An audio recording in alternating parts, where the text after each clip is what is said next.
আসসালামু আলাইকুম এভরিওয়ান, সবাই কেমন আছেন? আশা করি সবাই অনেক অনেক ভালো আছেন। সবাইকে জানাই আমার ছোট্ট চ্যানেলে অনেক অনেক স্বাগতম। যে যেখান থেকেই বসে আমার ব্লগটি দেখছেন কাছে দূরে, আশা করি সবাই অনেক ভালো আছেন। আর সবার জন্য রইল আমার পক্ষ থেকে অনেক অনেক অনেক ভালোবাসা। তো আজকে সকালটা শুরু করলাম এই যে পাতিল মাজতে মাজতে। তো এখন নাকি ফেসবুকে ভাইরাল হচ্ছে যে প্লেট বাটি মাজাটা ভাইরাল হচ্ছে। ইউটিউবে কি সেটা ভাইরাল? আমি তো ইউটিউবে এই কাজগুলো করছি, জানি না কতটুকু ভাইরাল হতে পারবো।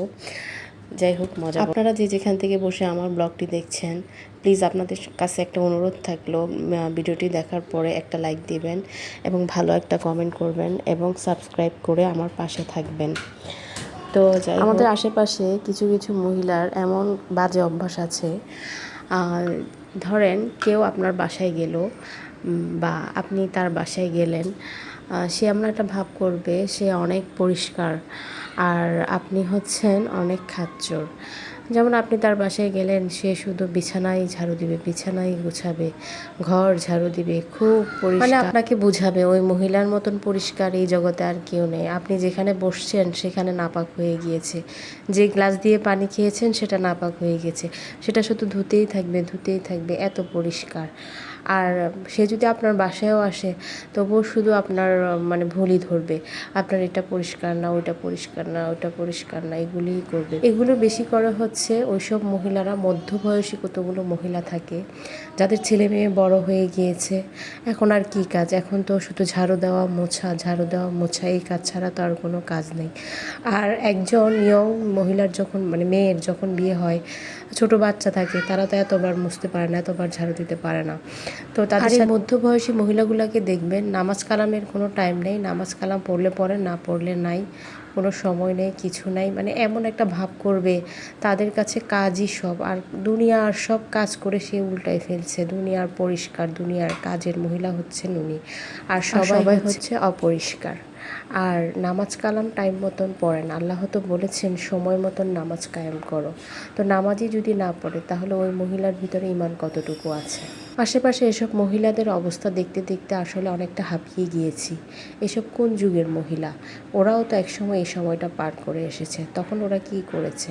ওরা এখন এত পরিষ্কার পরিচ্ছন্নতা দেখাতে এসেছে, আর সবাই অপরিষ্কার। আরেকটা কথা, দেখবেন মানুষ যাকে বেশি ঘৃণা করে, যাকে নিয়ে বেশি অবহেলা করে, যাকে তুচ্ছ করে, আল্লাহ পাক তার কাছেই, ওই ব্যক্তির কাছেই যে ঘৃণা করেছে তাকে ছোট করে, তাকে তার কাছে নিয়ে পৌঁছায়, তার কাছেই ফেলে রাখে, তার কাছে না যাইতে চাইলেও তার কাছে যাইতে বাধ্য করে। তো এত অহংকার করা ঠিক না। এত অহংকার নিয়ে কিভাবে কবরে থাকবে এসব মানুষ? কারো দেখি টাকার গরম, কারো দেখি বাড়ির গরম, কারো দেখি ছেলের গরম, কারো দেখি মানে জামাইয়ের গরম। মানুষের গরম দেখতেছি, মানুষের বাহাদুরি দেখতে দেখতে অতিষ্ঠ হয়ে গেলাম। কিছু কিছু পুরুষ বললে ভুল হবে, ওরা পুরুষ নাকি আদৌ কোনো কিছু আল্লাহ জানে। তাদের বউ নিয়ে এত ন্যাকামো করে, এত নাটক করে, কি বলবো। ঘুম থেকে উঠে বউ নাস্তা বানাই দিবে তো দূরের কথা, বউকে বলে বউ তোমার ক্ষুধা পেয়েছে, আর তুমি কি খেয়েছো, নাও নাও নাও দুটো বিস্কিট খেয়ে নাও। আর না হয় বলে ঘুম থেকে উঠলে তুমি কি খাবে, তোমার জন্য আমি বাজার থেকে নাস্তা নিয়ে আসছি, কি খাবে, খিচুড়ি খাবে না রুটি খাবে? ওরা কত ভাগ্য নিয়ে আসছে তাই না, কত ভালো জামাই। জামাই ঘুম থেকে উঠে জিজ্ঞাসা করে, 10টা বাজে ঘুম থেকে উঠে জিজ্ঞাসা করে তুমি কি খাবে। এসব জামাইগুলো আপনারা কোথায় পান আপা? কোন ইয়া থেকে ডাউনলোড করেছেন? তো যাই হোক, মাঝে মাঝে ভাবি এই মানুষগুলা কোথা থেকে এমন সুন্দর স্বামী পায়, তাদের ভাগ্য এত ভালো কিভাবে? তো যাই হোক, অনেক কথাই বললাম। এসব মহিলারাও বেয়াদব, ভালো হবে না। আর এসব পুরুষ হচ্ছে মহিলাদের জন্য আশীর্বাদ। যাই হোক, দোয়া করি সবাই ভালো থাকুক, আর এসব বেয়াদব মহিলাগুলাও ভালো হোক। মানুষকে লোক দেখানো, পরিষ্কার গিরি দেখায়, এসব মহিলারা ভালো হোক, আল্লাহ এদেরকে নেক হেদায়েত দান করুক। যাই হোক, আমি তো বাচ্চার মা, দেখেন আজকে কিন্তু শনিবার, কিন্তু আমার কোনো রেস্ট নেই। এই যে সারা সপ্তাহ যে কাজগুলো করতে পারি না, যে কাজগুলো জমে আছে, সেই কাজগুলো আজকে শুরু করে দিলাম। অনেক দিন ধরে ঘর ঝাড় দেওয়া হয় না, ঘরটা ঝাড় দিয়ে নিলাম। তারপরে এদিকে গোসলখানায় এসে দেখলাম কাপড় ধোয়ার পরে যে বালতিগুলোর অবস্থা খুবই খারাপ। তাড়াতাড়ি করে বালতিগুলো ধুয়ে নিচ্ছি।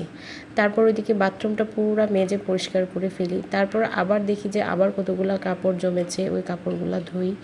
তারপর ওইদিকে বাচ্চারা ঘুম ছিল, বাচ্চারা ঘুম থেকে ওঠার পর ওদিকে নাস্তা করানো, আর ওর বাবাকে তো সকালে রুটি বানিয়ে দেখতেই পেলেন, নাস্তা টাস্তা করে চলে গেল।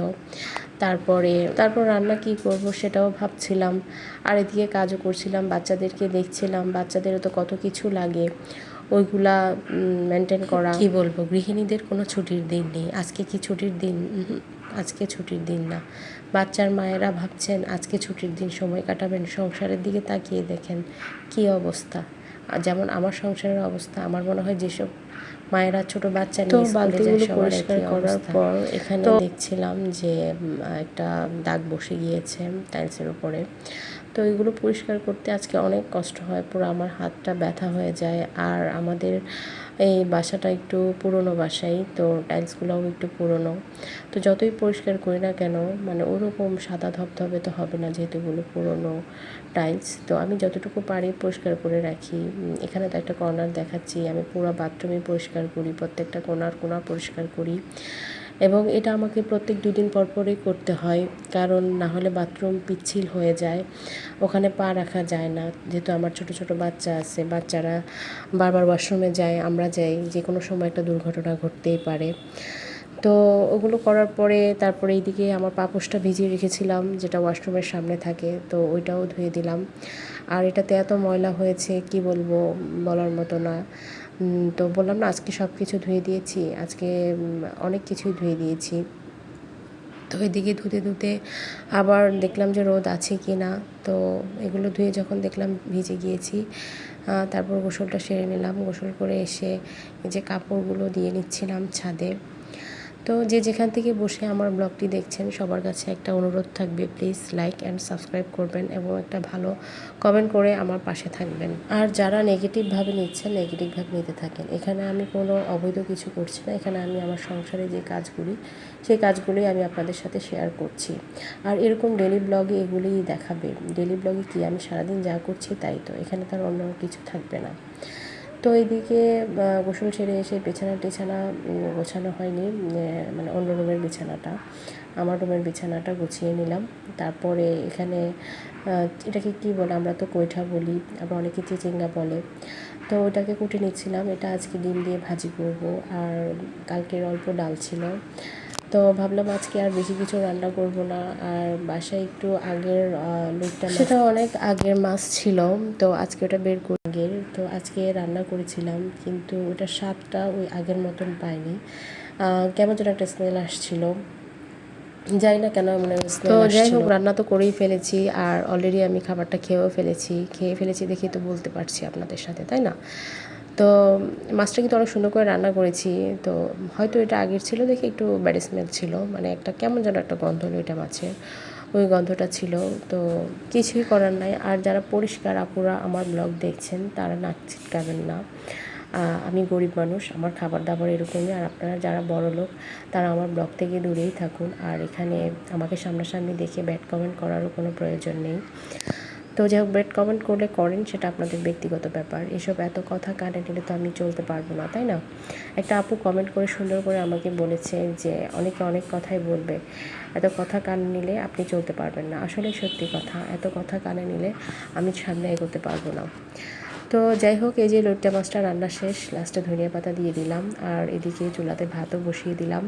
ওইদিকে নামাজ পড়লাম, নামাজ পড়ে এসে বাচ্চাদের খাবার দিলাম, আর খাবার দিলাম বলতে বড়জনকে দিয়েছিলাম। তো তারপরে বাহির থেকে কাপড় আনলাম, কাপড়গুলো এনে ভাবলাম ভাঁজ করি।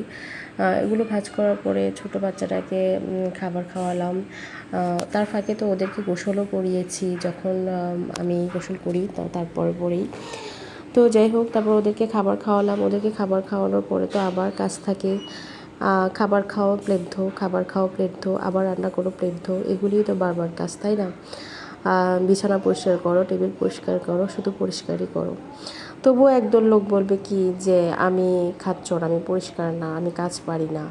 তো আমার কথা হচ্ছে, আমি যেহেতু কাজ পারি না, আপনারা এসে আমার বাসায় কাজ করে দিয়ে যাবেন। যে যেখান থেকে আমার ব্লগটি দেখছেন, আমার কাছের মানুষ দূরের মানুষ যেখান থেকেই বসে দেখছেন না কেন, আমি যেহেতু কাজ পারি না, আমার বাসায় এসে কাজ করে। মহিলা মানুষের বেশি কথা বললেই ঝগড়া, বেশি কথা বললেই গুনাহ, কারণ মহিলা মানুষের কথা হচ্ছে ঠেস মারা কথা, আর মিথ্যে কথা, আর মিথ্যে অহংকার। তো এইসব মহিলা থেকে আল্লাহ আমাদেরকে হেফাজত করুন। আল্লাহ আমাদের সবাইকে ভালো মানুষের সাথে চলার তৌফিক দান করুন। তো সবাই ভালো থাকবেন, সুস্থ থাকবেন, আমার জন্য দোয়া করবেন। যে যেখান থেকে বসে আমার ব্লগটি দেখছেন সবার জন্য রইল আবারও অনেক অনেক ভালোবাসা। আল্লাহ হাফেজ।